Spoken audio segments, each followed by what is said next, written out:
And now, the Sleephawk Worldwide Podcast. Here are your hosts, Brandon Staten and Tyler Hansbro. What's up, everybody? Welcome to the Sleephawk Worldwide Podcast. This is a bit of a melancholy sleep dog alongside the Big Hawk.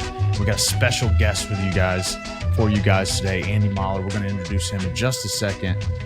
But Big Hawk, kind of a bummer, but we're a 1 seed. We just found out. So anyway, roll with the punches. How you doing today? Can't win them all, Sleep. I'm doing great. You know what? That's behind us. It's one of my favorite times of the year, March Madness. We got a special guest, so everybody get your notepads out, take some notes. Maybe you'll make some money, but we got a great podcast for you. Yeah, just don't listen to anything I say. And let's pay attention to Andy here. Before we get into introducing Andy more formally, let's remind you that the show is brought to you by Autograph. We're excited to be partnering with those guys, co-founded by Tom Brady. The Autograph Fandom app gives you access to the best college basketball content, fan challenges, and exclusive rewards like discounted tickets for die-hard fans, all for doing things you already do as a fan, like following your team in the news or listening to the podcast. Listen to any kind of podcast related to Carolina and more. Download the free Autograph app in the Apple App Store. Use referral code SHWW. That's referral code SHWW. See you at the game. We've got our link here in the show notes. We got our link in the YouTube description. We got a link in our Instagram profile. We got a link somewhere out on Twitter, Space, X, whatever. You can't find it, just message us. Also, very happy to bring on BetSperts. And Andy is with BetSperts Media Group. Their brand empowers their audience with expert analysis and insights to become a more sophisticated DFS and sports bettor. You can check out the Deep Dive podcast, which we will talk about with Andy, and new episodes dropping every Wednesday, and learn more about BetSperts by clicking the other link in our show notes, and just become better educated on sports betting in general. And we're going to dig into that particular piece. As I'm sure you guys know, sports betting is legal in North Carolina now, as me and God and everybody's telling you. So yeah, Andy Molitor, welcome to the show. Thank you for joining us. Told you right before you came on that you're definitely going to be the smartest guy in the room, as far as at least the second smartest guy in the room, because I'm going to come in third. But we're glad to have you, man. We're fresh off, guys. We're trying to figure out what just happened in the bracket challenge, and so we're going to dive right into it. Bracket challenge. The March Madness pool is set, and it just happened. We're recording it 7:13 right now. So if we miss a few steps along the way, it's because we've all trying to jumble it together just like everybody else. But the 4-1 seeds, I'll start with that. And then, Andy, I'll toss it over to you. 4-1 seeds, you got Houston. I'm sorry. Yeah, you got Houston in the South. You got UConn in the East. You got Purdue in the Midwest. And as if it was ever in doubt, Carolina in the West. I think I said Purdue in the West, but Purdue's in the Midwest. So, Andy, again, thanks for coming on with us, man. Just give me a rapid fire me. What's your reaction to the Yeah, appreciate you guys having me on. And yeah, it's still just, digesting, still ruminating it all. Like I closed Twitter after a while because it just, the internet just goes negative right away. Nobody's excited about their team getting the seed that they wanted. It's, why Indiana State this and St. John's that and the Big East this. So a lot of negativity, but that's the internet, man. So not everybody gets in. That's life. And there were so many upsets and bid steals. Like if you were on the bubble, you needed to make a lot of noise in the last week or so. That is something you can bet on too. There were people that were betting on if, they put up lines on if Oklahoma will make it or not. Oklahoma was favored to make it in. I think it was 2-1 for them to miss. So I saw some people cash on that. Some people that are fans of certain teams were looking at those lines with despair or glee based on how the odds were set. But NC State in particular. Yeah. So a lot of examples of NC State fans just, hey, sometimes stupidity pays off, man. Saw one guy just pick him to win the ACC championship before it even started. Got cashed out. 4 teams got in due to winning their conference tournament, I think, kind of to your point. So that really, and teams that I don't think were going to make the tournament otherwise. So kind of interesting how that changed the landscape to your point about teams getting in and not getting in. It's an interesting year. Yeah, that's kind of why you end up, some of the play-in games obviously have the 16 seeds. UNC is going to play the winner of one of the first 4 games, but a lot of years those are like 12 seeds because these are, the last few teams in, and there were just so many bid steals in some of the lower leagues that some league that was maybe going to get a 14. Well, that's another 16. That's another 16. You run out of 16s and everybody moves up. So these play-in, the first 4 games are on the 10 line now with both Colorado teams and Boise State and Virginia, which good. That's Virginia probably didn't even deserve to be in, but neither here nor there.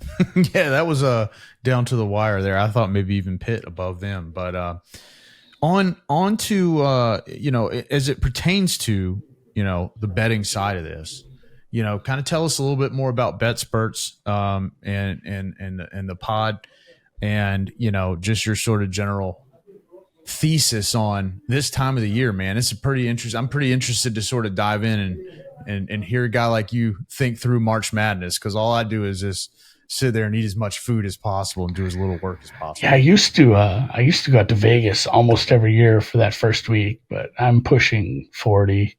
And kids' activities and my liver, I just can't handle that anymore. But it is interesting, and I think that's maybe something that needs to be brought up. It's like, those first few years that I was seriously betting March Madness, betting a lot of these games, I was in Vegas.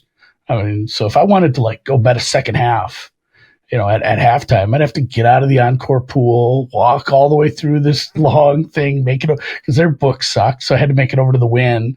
It was like a 10-minute ordeal to go make a bet. So I took it pretty easy. Nowadays with 18 apps on your phone, it gets a little squirrely. So you start mixing in 13, 14 drinks and all that. Just pump the brakes, take it easy. Maybe start adding up the numbers that you're betting and start thinking about what your worst case scenario was. Maybe that'll slow you down. So always responsible gambling. Obviously, if you guys are getting commercials now, I'm guessing. Yeah, you got to put that at the end of every one of those. So, absolutely. Pump the brakes, take it easy, because you got. I mean, this first weekend, if you throw out the first 4 games, man, it's 4 very solid days of basketball all day long.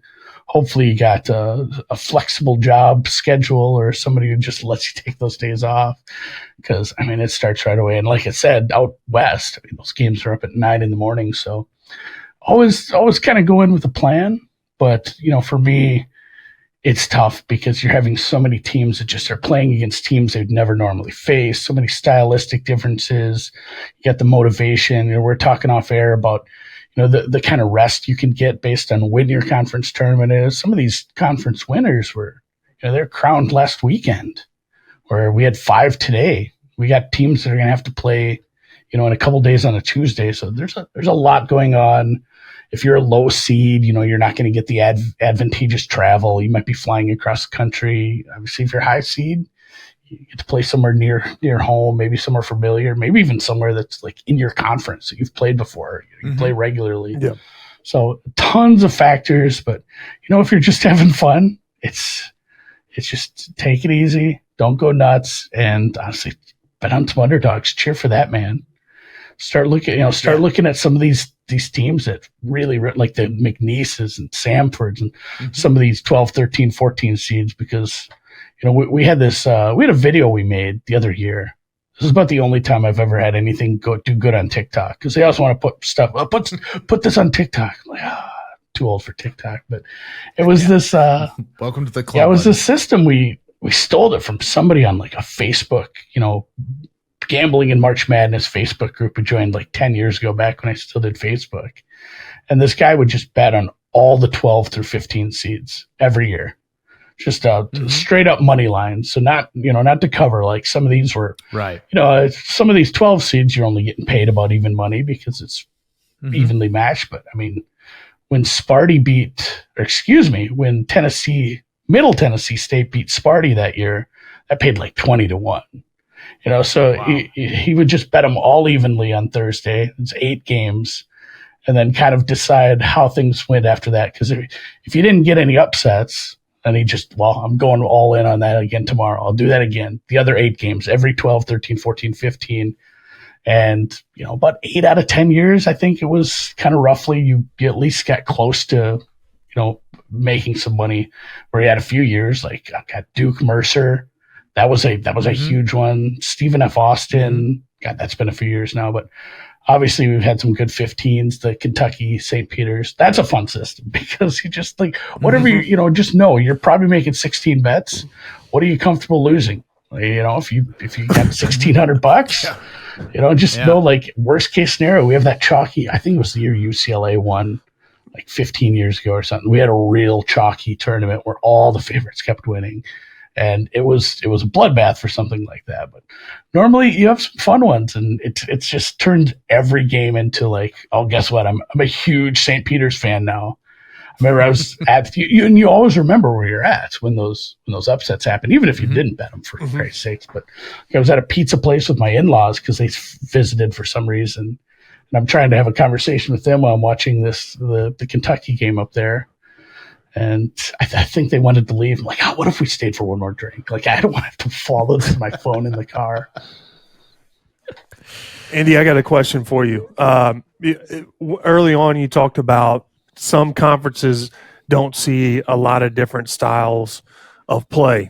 And that's kind of been the criticism. And when you look at the Big Ten, you historically only see one style of play throughout the Big Ten.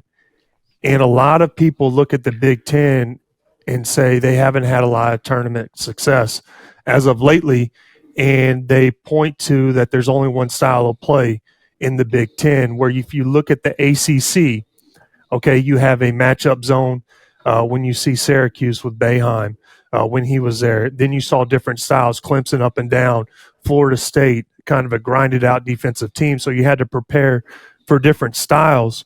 Do you think that, especially when you look at Purdue, a number one seed, there's pressure on them to win because the past 2 years they've been upset in the tournament? They've been dominant throughout the whole year. They arguably have one of the best resumes in college. They do. That's why they're a one seed.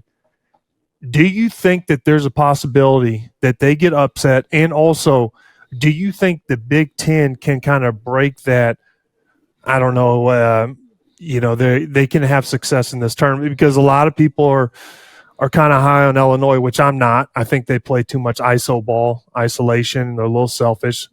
They don't play very disciplined. They don't execute down the stretch. And then you look at Big Ten or Purdue. I think Purdue can make a run. I think they're due, but I mean, there's a lot of pressure on that team.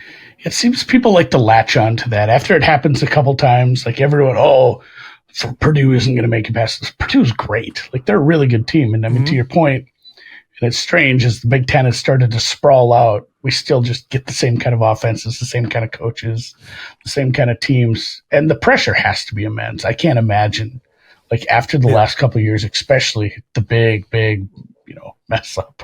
I don't know what else you can call that. That had to feel so bad.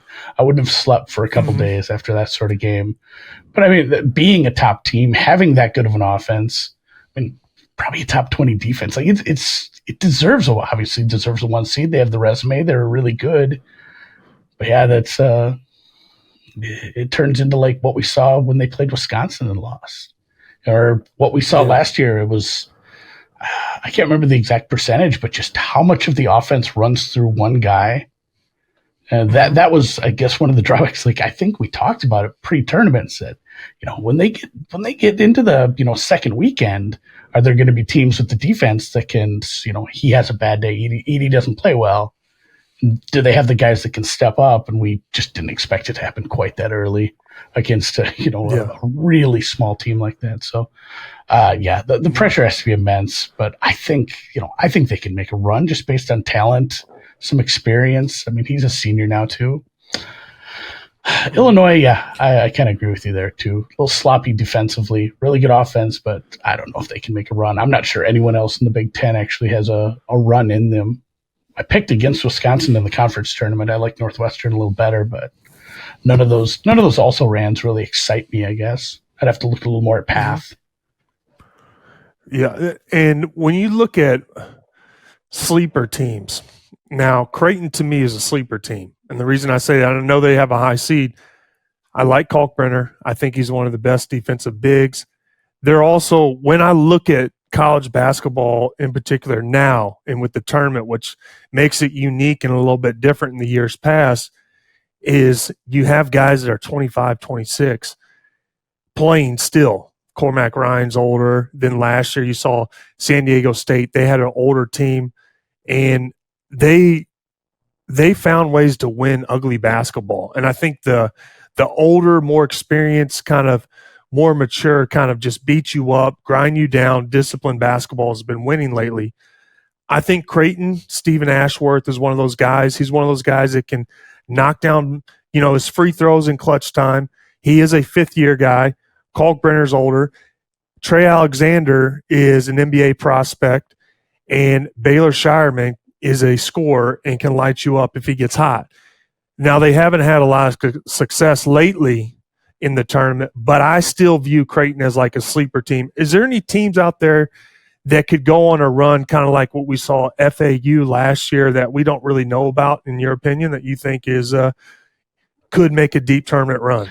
Yeah, Creighton's interesting. I like that too, because they did make at least Sweet 16, maybe Elite 8 2 years ago. Like, McDermott's a good coach. It's a top 10 team, and it's weird how people are treating the Big East just based on maybe considering it really top heavy with the top team there. But they beat UConn, they beat Marquette the other week. Like, I think it's a top tier there for sure. As far as like sleepers, I guess I kind of like New Mexico, even though they screwed over my pick. I do an article series for the conference tournaments where I pick a team, not just who I think will win, but based on value with the betting odds too. And I don't know, I haven't got the Mountain West right for a few years, but whenever there's a team like that makes a goofy run like that, they usually screw me over. But yeah, New Mexico is kind of pushing a top 20 team right now too. And there is something to be said for playing hot at the right time of the year. And that schedule, that schedule is rough. I know they weren't rewarded as much as a conference in general, but that's a grind. It's kind of like the Big 12 lights. Yeah. Not quite to the level of Jesus. Every night we're playing another top 20 team. This sucks, but it's like every night you're playing a top 50 team. It feels like, and Utah State I think was your regular season champ, and I don't think they even made it. But I made it one round. Yeah, they beat Fresno. That was it. They lost to SDSU in the second round there in Mountain West. So it's a maybe as a conference, I kind of like them as a sleeper, even though I don't know, Twitter was all excited about it. It's fun. It's just a fun league to watch, but I think there's some very good teams in the Mountain West that could make some runs here. Yeah, everyone's been kind of high on the Mountain West. They've been getting a lot of hype, and sometimes I'm like, calm down a little bit. It's Mountain West. Yeah. And I guess that's what the problem with, like, a lot of people view it as a Mountain West. But I'm going to give you a sleeper team, and this one's an absolute dark horse sleeper. And I think they're well coached. They're disciplined. They don't turn it over. It's St. Mary's. I think St. Mary's could win. We might be matched up, so I got to be careful. Carolina might play them. Yeah, don't pick somebody in your Yeah, I can't. But I think I actually think they're going to be a tough out. And before, I was going to come on here, and it just seems like everyone always says this is a team that you don't want to see in your bracket. For every team that's like kind of unknown, that's kind of done something, I just feel like that's one of the most overused sayings when it comes to the media and filling out the bracket. Teams do not want to see this team in their bracket just so they can grab somebody's attention. But St. Mary's to me is a sleeper team, and they're disciplined. They play smart basketball. There's nothing fancy. It's not sexy. They just play disciplined basketball, and they make the right plays. I got a couple, but I'm going to save those for a minute because God knows I'll lead you down the wrong path. If I say it, take the opposite. Andy, I want to come back to a few points that you made and sort of draw it back into how it relates to betting, right? So you mentioned teams don't have a lot of time to prepare. Everybody's sort of generally playing. You might run into a team from your conference or an out-of-conference game that you played along the way.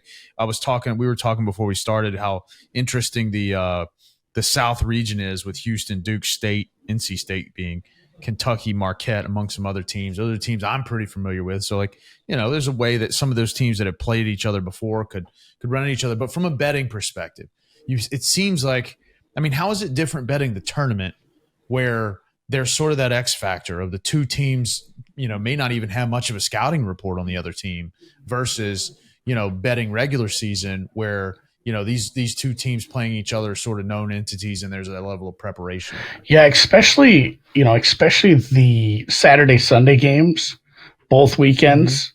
There is that, and I'm sure Tyler can speak to that. There is that, hey, it's Sunday night right now when we're recording this. We have X amount of days. Maybe we don't play till Friday. We have 5 full days of practice to sort out, scout, figure out what this team does and put it together. And then all of a sudden, then you have that 24-hour turnaround. And I think that's where, that's where some of the teams who have good coaches really have an advantage because, a good coaching staff can get their team turned around really quick and say all right, we got to prep for a completely different kind of offense, a completely, maybe you played somebody with a, fast tempo and now you're going to a plotter, maybe you played somebody that just didn't have the perimeter defense and suddenly the next time up, you're not going to be able to get those open looks from 3. So I really think coaching is important in that second one after you win your first round game, after you win your Sweet 16 game. But, definitely watch for some of that. And as far as the stylistic matchups, sometimes it's difficult because you might be in a conference that just, it's a slower tempoed conference. It's a conference that plays a lot more, inside. And then suddenly you're playing a completely different team. So once in a while, you go back and look at some of these stats from earlier in the season, get on a Ken Baum, get on Torvik, some of these sites that have all these stats and go back and try to find a comp team. It's, it's almost like what everyone's doing with the NFL draft. Find a comp. Go find how did they look? What were they doing? What was the game plan versus a similar team that, it sucks because it might not have a lot of signal. It might be somebody they played, non-conference back in November, December, but it's something you can lean on. And obviously the ultimate answer is that's the advantage you have over the sports books. Yeah. You don't have to bet the game. If at the end of it you're still puzzled, you don't think you know who wins, go find a different game. Got it. Yeah. And that's a good point there because that's the other thing I'm thinking is I kind of lost my train of thought while I was asking my question, but yeah, you're looking for especially when the props are involved. That's where I was going with it. Over unders and things of that nature. Do you, in your opinion, and again, this is not like your pick, just from an educational perspective, for a bettor that's just sort of walking into this. Look, put it this way, Andy, if you're a solid bettor and you're coming here looking for advice, if you're an experienced bettor, you're in the wrong place. All right, period. So we're probably talking to a lot of folks that are sort of maybe just getting their foot in the water, or maybe they only do this around March Madness and that sort of thing. So is there any particular thing that's maybe easier to research or maybe just easier to have fun with as opposed to diving deep into, I think everybody now with the advent of Barstool sort of sports books, everybody loves parlays, right? Let me bet $10 and become a millionaire.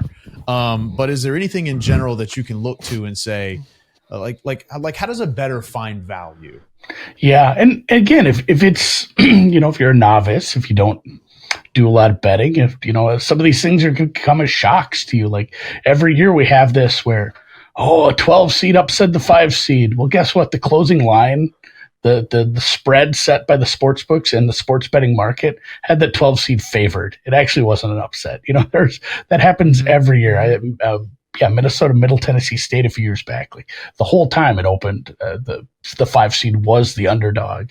I mean, it's the same as you're going to run into with college basketball during the season and college football, where some people, I can't understand why this team is the underdog. They're ranked. It's well, rankings are silly sometimes. This team is quite a bit better, and boy, they have a really big home field or home court advantage. So, kind of keep an eye out for some of that stuff too. But maybe to your case, kind of thinking about what you guys have been talking about and how excited you were about North Carolina's 1 seed and just how much you tracked the ACC tournament over the last just basically the week, I guess. Maybe focus in on teams instead of trying to figure out 2 new teams, I got to go figure out New Mexico State, TCU. Like, I got to go figure. Like, these ACC teams. I'm assuming a lot of listeners are, big ACC people. Mm-hmm. You got a bunch of ACC teams. And go figure out the Duke game. Go figure out the State game. Go figure out, I mean, you guys drew it. I don't want to jinx it, but I mean, those are two pretty bad 16 seeds. Like, that should be a pretty easy walkover. But I mean, obviously the second round, and that's the thing too. I thought that potential Michigan State draw in the second round was pretty tough. Yeah, they've go ahead. Yeah, they've struggled all year, and they haven't had one quad one win on the road all year. They've had one on neutral and two at home coming into the Big Ten tournament. They just I look at Michigan State this year, and it's kind of similar to North Carolina last year. They have two really good guards. They had a lot of preseason hype in there, like a top 5 team, and they just haven't had success. Not to North Carolina's it wasn't that bad.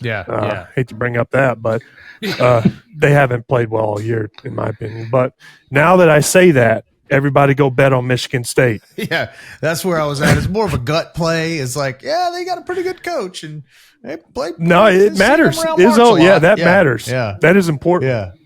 Walker's really good, and they have a good coach, but they looked like garbage against Minnesota for the first half. And that Minnesota's not a terribly good team. It's been a little bit of an uneven because they do have some big wins, but then they have some absolute stinkers as well too. And maybe March Izzo is still a thing. I guess maybe he can get him up one last time here. Andy, here I'm going to go upset city team, and this one might catch everybody. A vulnerable team that's kind of limping into the tournament literally is Kansas to me. Yeah. McCullers down, Dickinson's down. I just feel like they don't have a lot of depth. I'm not sure where they're playing, but I think if they play a team that likes to get up and down on the court, and if they're playing at altitude, that's going to be a huge factor to me. And I think Kansas could get upset early. So pay attention to that, especially if McCullers not healthy and Dickinson's still a little bit banged up, because they don't have a lot of depth. Yeah, they are playing in Utah, and based on what I know about Samford, they won 29 games. And listen, man, I get it. You play in wherever the SoCon Southeastern Conference. Yeah, okay, fine, but there's only 3 teams in the whole tournament that won 30. So they won 29. It's a good offense, but again, some of those adjusted numbers are going to look quite a bit different when you're playing a much better team. Mm-hmm. Yeah, I mean, it was kind of the thing coming into the Big 12 tournament. I mean, they were dogs right away to West Virginia, and that's not the line. That's not they should be favored in that game, but you're missing the heart of your team, top 2 players essentially, and who knows what the status of those guys are going to be if they're. It depends, I guess, what the coaching decides too. If one guy's close, and then maybe we can get away with it. Maybe we sit him one last game, and then suddenly you're down by 5 at halftime. Not that Samford has probably played a lot of games at altitude either, but they are coming in hot, and there is something to these. I think a big part of why you get some of these upsets is just it's the opposite of Purdue. There's no pressure. Mm-hmm. There's no expectations. You won your conference tournament. Everybody's happy back home. You had a big old pep rally. This is your shot. You're playing Kansas. You know what I mean? You can play pretty risky ball at times. You don't have to worry about, we made a bunch of mistakes and that cost us the game and there's our season. No, it's if you play conservative ball versus a better team, you just we lost by 15. We were down by 15 the whole time. We never had a shot. You're getting everyone's best shot. And if they're missing a couple guys, it might be early curtains for them this year. What I love too about some of these mid majors, and this would be, look, again, I'm not much on, I don't do a ton of betting. I'll do some picks, and we'll get into the brackets and stuff like that. So this is coming from a total novice, but one of the things I like about mid major teams in the tournament is you think about this, and having played at a nobody's ever heard of college athletic program when I was in school, you get a couple of these kids that are good players, and for whatever reason, maybe they weren't found, maybe they had, couldn't qualify, maybe there's all kinds of reasons, but you get one of these kids, it's hey dude, this is my shot. I'm going on a heater. and kid gets hot and just winds up going for 30, right? And in a game like this where your team is, your blue chip program's a little vulnerable in a few places and it's the right place, right time situation, is that another thing that you could kind of look for is like, hey, who are the conference player of the years in some of these, mid-major, relatively unknown teams that are coming in? Because I think that's the other thing, right? Like we all follow college basketball. You two guys way more than even I do. And just understanding like who is the alpha on, these bottom 32 teams. And is there a place, to your point, where you then research that back, go see how they match up and what environment those kids go for, 30, 40 points, and maybe look there to put them. This game's only an 8.5 point spread. I think most of the time, this is where it opens according to ESPN. I think most of the time you hear the word Samford and Kansas, and you're going to think that's probably about 20 points short. So just curious about that train of thought. Oh, and definitely dig in on that on some of these smaller teams. See if I almost feel like that can be a detriment. Obviously the exception to the rule is Max. Oral Roberts, like so good. Mm-hmm. Like he was so good. That was such a fun team. And talking about A. Smith, and then they had that 7-footer. Yeah. Did they have that 7-footer that Yeah. I had them upsetting Duke in my bracket last year. They've had some, those have been fun teams, those Oral Robert teams. And sometimes, what was the other one? Ohio. I can't think of the guard that played for the Bobcats too. Some of these teams, you see it where it's like, this guy elevated this team. He is he's their player. He's going to drop 35 and they're going to have a close game with a way better team. But hindsight 2020, but I mean, Steph Curry, Steph Curry was a known entity to a degree, but I think there was a lot of detractors as well. And, I'm not saying you're going to find Steph Curry on Samford, but there might be, but it is interesting. No, and the other thing too is just you worry that back to the Edey thing. It's like, hey, is the offense only running through this guy? Is he, is this is this a stud guard who shoots 40% from back and, and they're going up against a team with really good perimeter defense. And it's like, maybe this kid just isn't going to have it today. Sometimes he's, these 4-13. Am I doing the right numbers right? It always takes me a while to get back into the mindset. 12-5 is an easy one to remember. But some of those are just like, oh man, this team just got 8 kinds of dog crap kicked out of them. Like they just didn't have it. It's 29 wins is nice, but suddenly you're playing like a Big 12 team and you're done. Yeah, and to your point, a coach like Bill Self says, all right, you got this one kid, he's gonna go off, so we're gonna, and it's take him 30 minutes to drop defensive scheme to make sure that this kid gets contested looks and make somebody else beat you. So that's a good point too. All really interesting things to talk about as we jump into, what honestly is just one of the most fun times of year for anybody. As far as the brackets go, I mean, that's another thing here that your novice people, I mean, do you pick the mascots? Do you pick the school colors? Do you just hand it to your wife and say, give this thing back to me? Like, what's the strategy there? Is there any upper hand to be had on selecting the teams for your office bracket? There is some game theory to it. And a lot of it is based on what you're in, what you're entering, what contest. If you're in a contest with 9 of your buddies and you're all throwing in $100 and the winner takes it all, like you need to pick a lot of favorites, because as much as we remember the upsets, the favorites win an awful lot. We end up with an awful lot of 1 seeds in the Final Four. You end up with a lot of top 3 seeds winning this.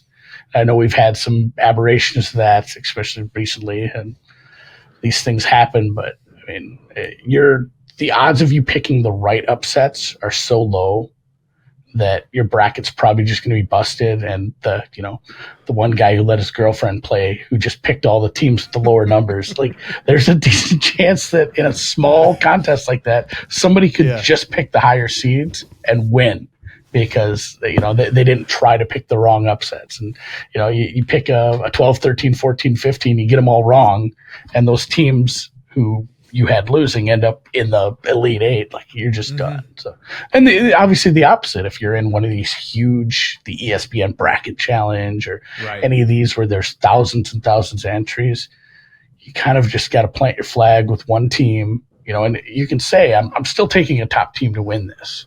I still am taking a top 3 seed. Plant your flag with that, and then you have to pick a bunch of upsets and just kind of hope. It's obviously, it's like winning a foot race with your buddies compared to winning the lottery. One's going to be a lot tougher, and the odds are just so low for you to place in one of those. But usually the payouts are a little better, in a big pool like that. Whereas if you can get yourself near the top of the leaderboard and you think you have a team that's going to at least make the Final Four as your champ, you can end up placing and making some money.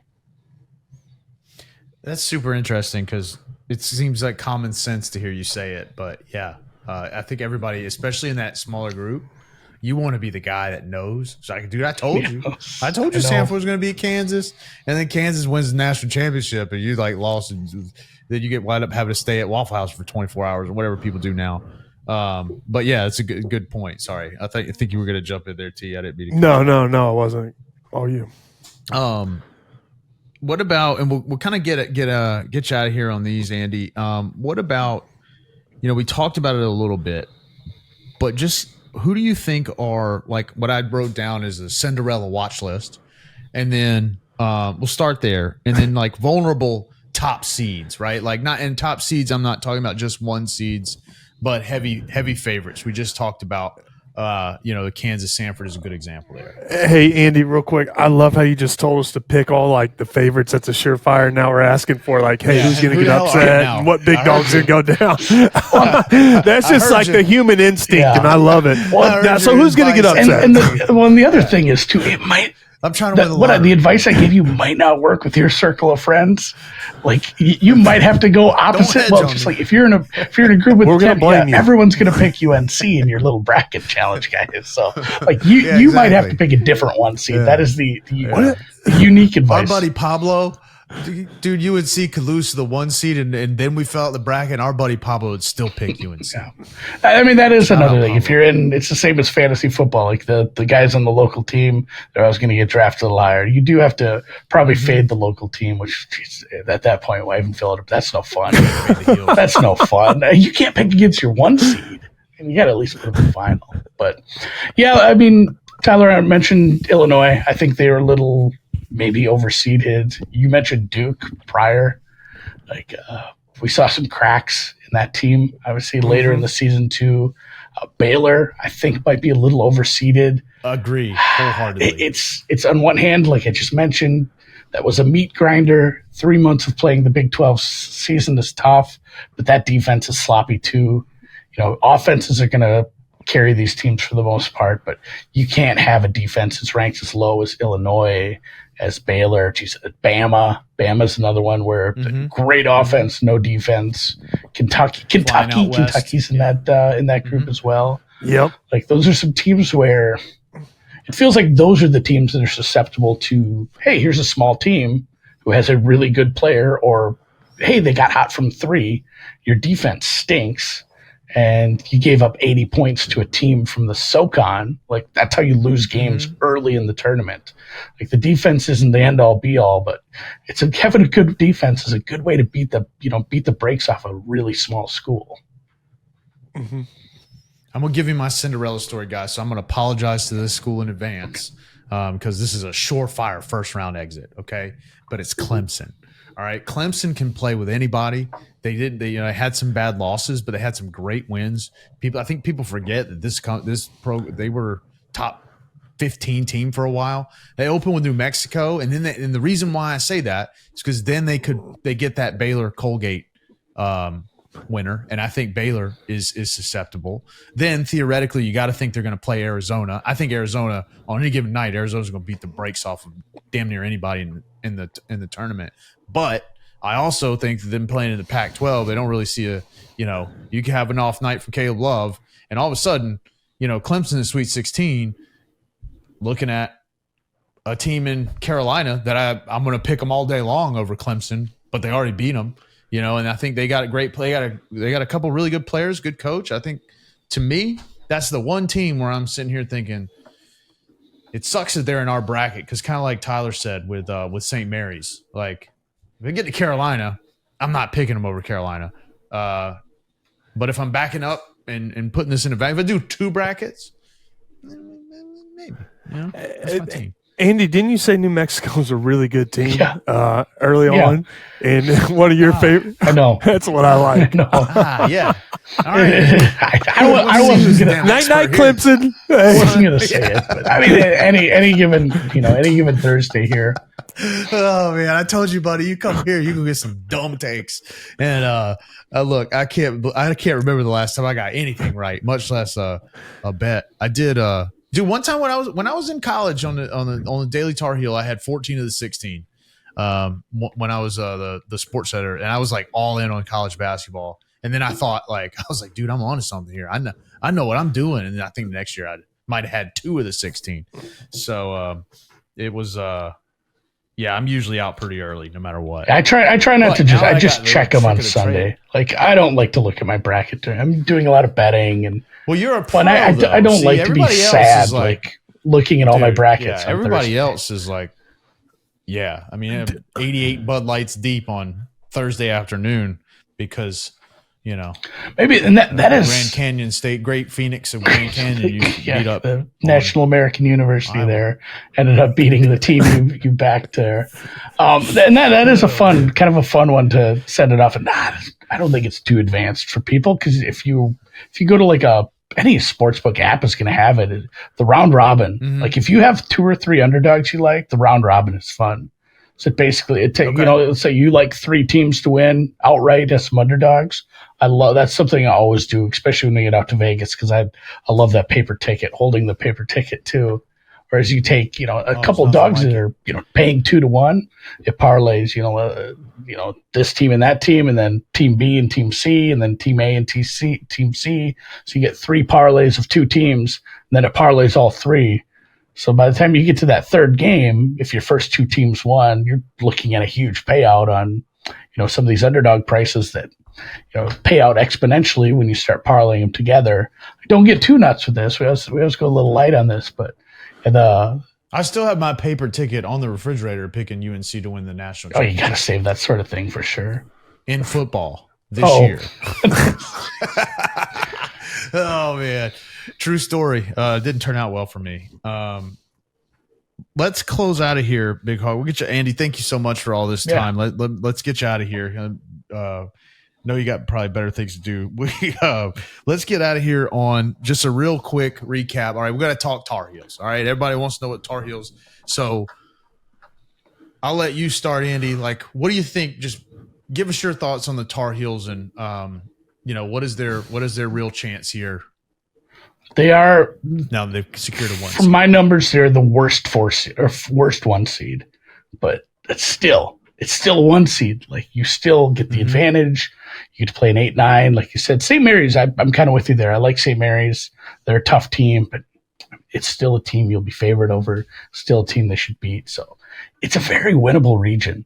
Like, this has been a good team, and I don't think you should take a lot away from the conference championship game. Like, we're going to see UNC and Houston just demolish some teams probably come Thursday and whatever day, if it's Friday, Sunday, Thursday, Saturday. Like, there's a decent chance you're going to see those teams rested, ready, playing some teams that aren't ready for them, and just beating. Like, I don't want to put much stock into that NC State game. Like, I'm gonna let Big Hawk close it because nobody cares what I have to say, so we have to tease it and make sure more people watch longer to get his point of view. But yeah, the last time we lost the conference championship was in 2017, I believe, and that worked out okay for us. Won national championship that year.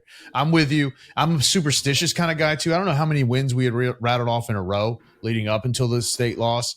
But I was thinking to myself, I'm like, well, damn, if we win this one, we're going to close the season on like a 15-game win streak or whatever it was. It wouldn't have been that much, but it would have been double digits. And I was like, like, what are the odds, right? So, and look, what NC State did, I have to just be honest. I have to say this. I mean, I hate State, but what they did was really incredible. And, good for them. Great for their fan base. Then they got stuck with Kevin Keats for 2 more years, so great for our fan base too.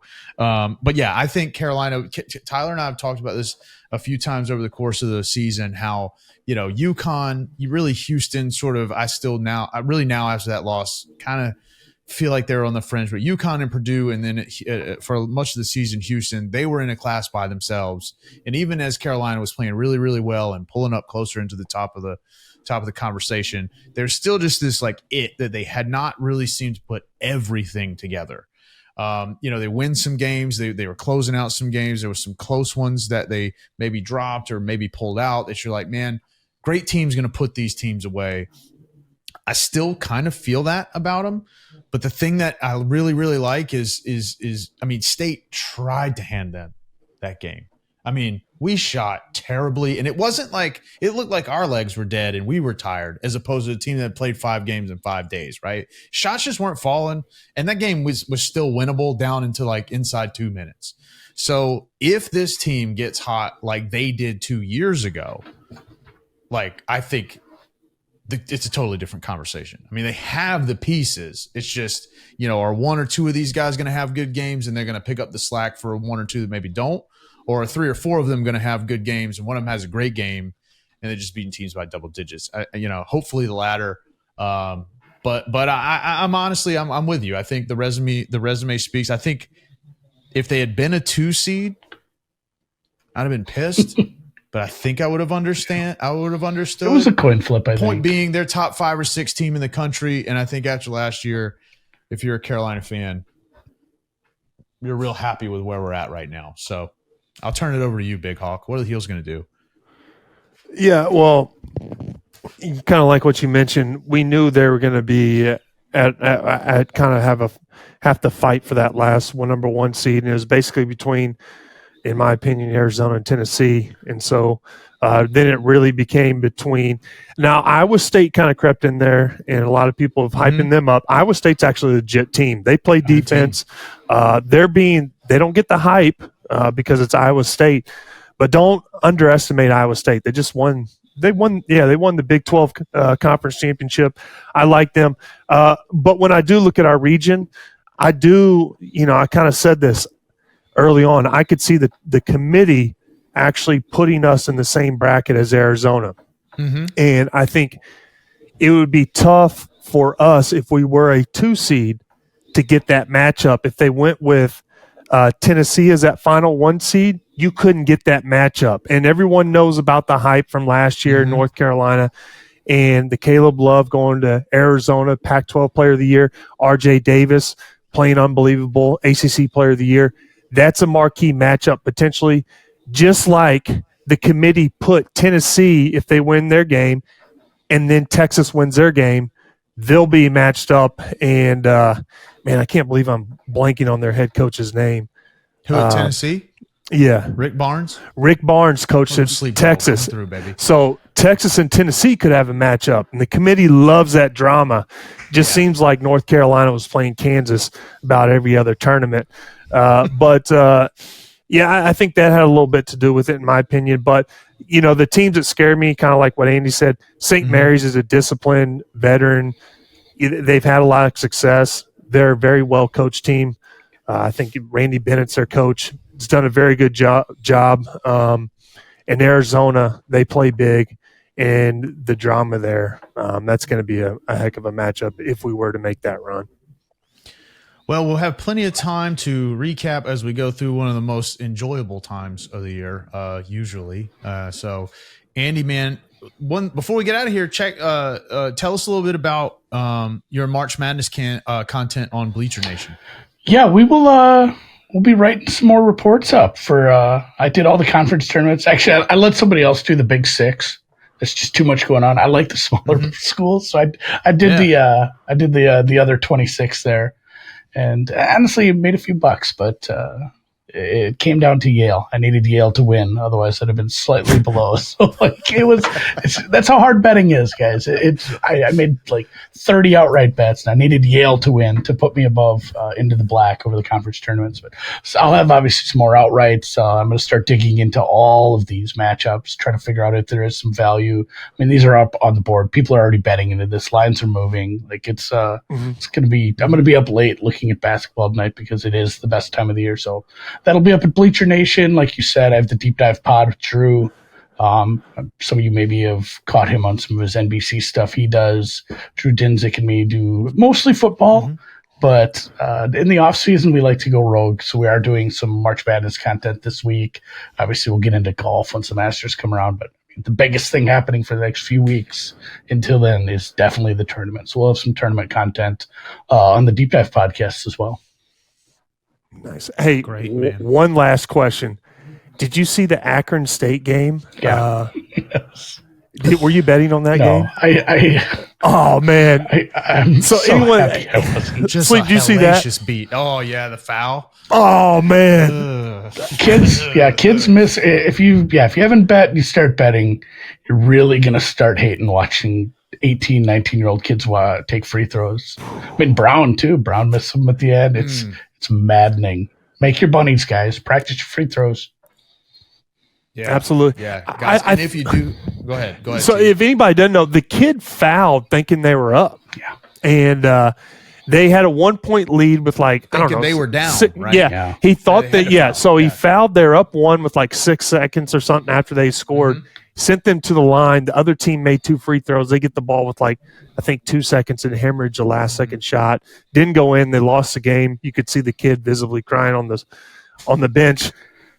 I've played a lot of basketball games. I've never been in that situation, so I understand some people who haven't played basketball. I could see where maybe he thought, I just that is unbelievable. I feel bad for him. It's like J.R. Smith. Yeah, and that's where and good on the coach and good on his players because that team wasn't a team that's going to get this chance again. And I saw a lot of the coach and a lot of the players coach's whole thing was, listen, man, we're whoever. What is it?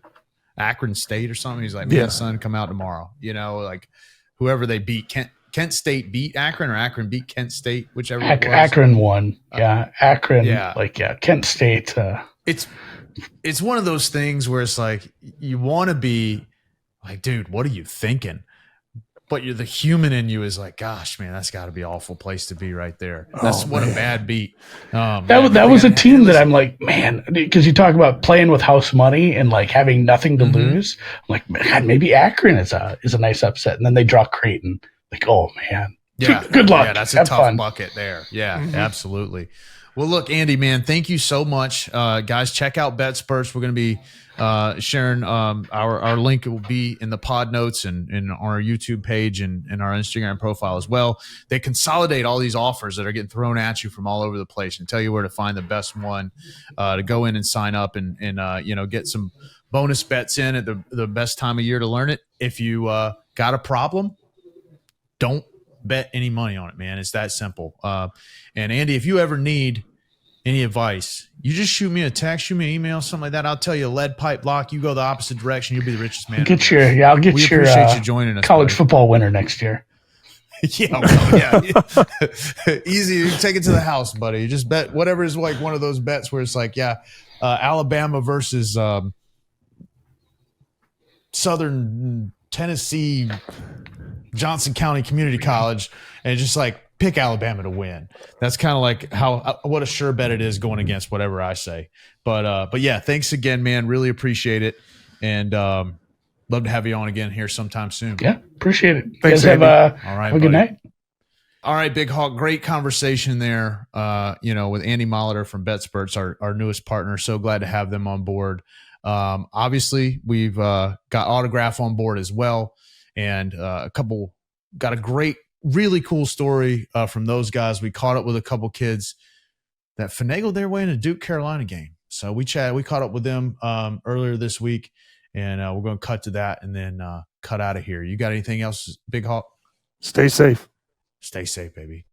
What's up, guys? We got a special segment here brought to you by Autograph. As we keep telling you, Autograph is supporting us. So, you guys get out there and support them. And we tell you a lot about what the app does, where you can get it, by the way, in our link, in our bio, and if we had a LinkedIn profile, we'd probably put it there too.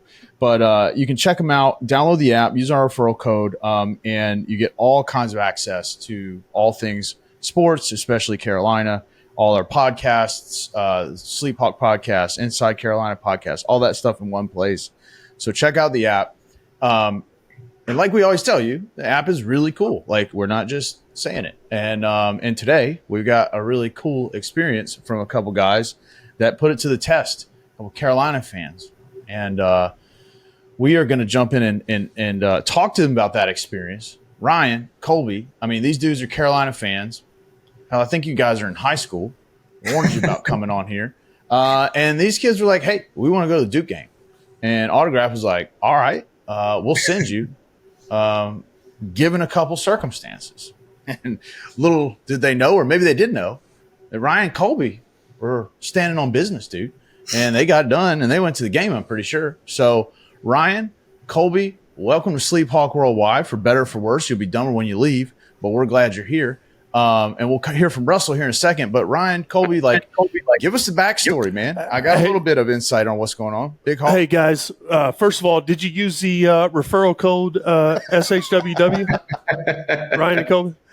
Unfortunately, the way I found out about it was through Tar Heel Illustrated, so it was not. Okay. God bless America. And he sent me that same link. Unbelievable. Well, hey, you know what, guys? We got a code, so you can use our code whenever you sign up, SHWW, and you can get an experience just like these kids on Autograph. So, hey, tell us about how you worked out this deal and how you guys got in Cameron, and also about how you found out about Autograph.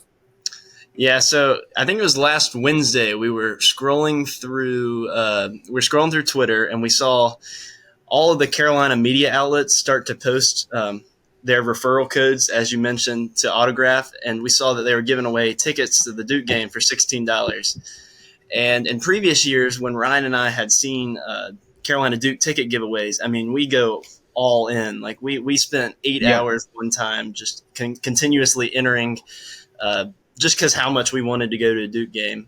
And so we saw this ad, and we got to the top of the Autograph, usernames. We kept reading articles and listening to podcasts to try to work our way up to the top. We were hoping that would help us try to get the true fan pricing. But then we did not get the drawing. And so then we sent messages and emails to the employees at Autograph, and we sent a presentation explaining how much we wanted to go to the game. And Russell actually responded to us, and he set us up in a group chat. And then I think all the Autograph employees, they challenged us that if we could make a video explaining our fandom of Carolina, and that if it got 50,000 views across all social media platforms, that they would give us the tickets. And we went right to work, and that's how the first part of the story happened. So you got 50,000 views across all. So first of all, did you? I mean, hats off to that kind of commitment. Okay, I remember, guys. I'm getting old, and I remember when I had that kind of commitment, and I don't anymore. And good hats off to you guys for doing that. 50,000 views across social media is also impressive to someone my age, because if I get 50,000 views, if I'll watch 50,000 things my entire life, that's pretty impressive. But so kind of tell us the other half of it, right? So you kind of you get latched in here. You see the window of opportunity. You take it. Ryan, what was the video about? We'll share the video. We'll share a link here later. But explain kind of how you guys came up with the idea, what it was about, and then maybe a little bit of that feeling, right? Like, how do you get? I mean, 50,000 views. I mean, I wouldn't consider that like globally viral, right? But I mean, 50,000 views is pretty viral. I mean, it would take 50,000 views on anything SHWW. So, kind of explain how that process went. What was your thought? How did you plan this out? How did you execute? And at what point did you guys start thinking, dadgummit, Colby, this might actually happen? Well, it was very scripted. First of all, I think the actual video itself took about, 4 takes. We were kind of communicating back and forth in a group chat with some of Autograph's employees. We'd send them our draft. They'd send us our thoughts or their thoughts, and we'd make edits as needed. And the video itself was pretty straightforward. It was just us explaining, like, hey, Autograph said that if this gets 50,000 views on all platforms, they'll send us the Carolina Duke game. And I think we ended it with a line like, we want to be there to experience moments like these. And then we put it straight to Caleb Love's shot in the Final Four to beat Duke in 21.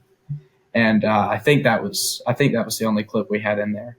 Okay. But we posted it then on Twitter and TikTok because we decided that was really the best way to get as many views as we could. While you still can, right? Yeah. You guys are following public events these days, and we reposted it everywhere. We had our friends repost it. The TikTok actually, we realized that on TikTok, if you don't shut off your phone, it just keeps replaying the video. So we had us and probably, I know at least 10 other people that slept with the video playing on loop and their phone plugged in that night. I was going to ask that. I didn't want you guys to blow your cover, but since you blew it yourself, I was going to ask what kind of tricks you had up your sleeve to capitalize here. This is brilliant. But yeah, we did. We used every trick we could think of, and it was really actually kind of a nerve-wracking day Friday. We had until Saturday at 3:00 to get all the views. And we were our tweet was really the thing that was going viral. I think that by midday on Friday, we probably had about, I think it was 30,000 views on our tweet. But there was a little bit of miscommunication between us and the people we were talking to. They were counting the amount of views the video itself had. So the amount of people that saw the tweet, clicked on the video, watched it. And out of 30,000 people, that was a very, very low number. Yeah. And at that time, I think our TikTok had like 8,000 views. Yeah. And I had a game that night. So when I had to put my phone away in the locker room and kind of leave, it was looking kind of dire. And we ended up getting rained out that night. And I came back about an hour and a half later, looked at my phone, and there was a text from one of Autograph's employees that said, "Well, boys, it looks like your TikTok is starting to go viral." And I opened the app and I saw 46.5 views, and I said a couple words I'd rather not repeat on air. And and you went and stood out front of Walmart next to where they sell Girl Scout cookies, and you said, "Here, tap play on this thing." Dude, yeah, absolutely. This is brilliant, man. I love it. And so, all right, I got two questions about this. One for you guys and one for Russell here. Russell from Autograph. So one, all right. Did they make you pay the $16? Did they make us pay the $16? Yeah. No, they gave it. Dude, killer. I think our labor cost was more than $16. That was my next question. Great point. And Russell, I mean, how in the world can we start getting some $16 an hour employees? This is actually, I guess it took you guys a lot longer than 16 or a lot longer than an hour. But no, this is great. This is a great example of how you guys can take a real life situation, integrate with the app. And I'm going to kind of go to you for this, Russell, because in our engagement, it's been pretty cool because I think what you guys are putting together is like what you said, the fan experience that kind of delivers for the fans, right? And sort of rewards them for the things that they like already do as a fan. And to me, this is a kind of a really unique idea or a really unique example, I should say, of how you guys are kind of going out of the box, to kind of cultivate that experience. I'm sure that you can't like put this in a jar and make it a feature, is hit this button here, right? But a good example of how you guys are really trying to grow the app through experience and such as this. Yeah, I mean the whole idea is fandom rewards, right? Fandom rewarded. So Russell's not having a great experience with his camera right now. Oh, are you losing me? We lost you there for a second, Russell. You there? My back. There he is. Now I've sort of got you. Yeah. Damn. You're about as your internet connection is about as reliable as Blue Devils, who we just saw lose to NC State. Wow. Anyway, we got you now. Go for it. Okay. Yeah. Well, as I was saying, it's really just the app is all about rewarding fans, right? And so you're right. This probably isn't scalable on a mass level, but when this came across our desks, so to speak, it was hard to ignore. I mean, these boys put together like a four-page slide that probably elementary level, but it was amazing, and I appreciated the effort. And there was something there, you know what I mean? And it was an opportunity for us to, rather than say, "Oh, I'm sorry, there's the $16 raffle and best of luck," but really take the the initiative that they had and that they ran with to try and make something cool out of it and reward them for it. So it was a cool experience for us. We're glad it came together. I honestly was shooting for 1 million views, but given the time crunch, I think 50K was appropriate. I did feel like 50K was fair. Yeah. Yeah. If you look at Twitter right now, it's. I think the tweet is over 100,000. Nice. So Yeah. what I really love about this is you guys took a couple Tar Heel fans and you put them in Cameron, and we got the dub over there. Anytime we can put Tar Heel fans in Cameron and give them that experience, I think it's amazing. So I really appreciate Autograph doing that for Tar Heel Nation. But also, how many UNC Duke games have you guys been to in person? This was our first one, and we went to the one a few years. Or we went to the one in Chapel Hill, but we've never been to a game in Cameron. So that was what we were shooting for, because I've heard the experience of walking out of Cameron with a win is unlike any other. And boy, did You're it talking to deliver. somebody that knows a lot about it. It's a good feeling, guys. Yeah, that's Excuse me, all I really had. Did I say Cameron Indoor? I meant Hansbro Indoor Stadium. Get it right. No, those guys, they did their thing, man, and I'm glad you guys got that experience. And I really do respect Autograph. Taking care of you kids, especially giving you guys that experience, just like many other fans. So we're big believers in Autograph and the direction they're heading. We feel like they give the fan experience better than anybody else out there. And also use our code SHWW and get on there and see what it's about. There's no better place to get everything UNC basketball related, UNC whatever. It's all there on the app. That's right, Ryan, Colby, man. We might be coming back to you, figuring out how we can get you to make Sleep Hawk go viral for the right reasons. But yeah, no, this is a great experience for you guys. Happy to have you on. Appreciate having you on. Always glad to have some Tar Heel fans. Russell, thanks for putting this together. Obviously we appreciate your support, like Tyler said. And yeah, guys, go download the app. It really is great. Check it out. It's really something that doesn't exist anywhere else. And I really stand behind that. So thank you guys.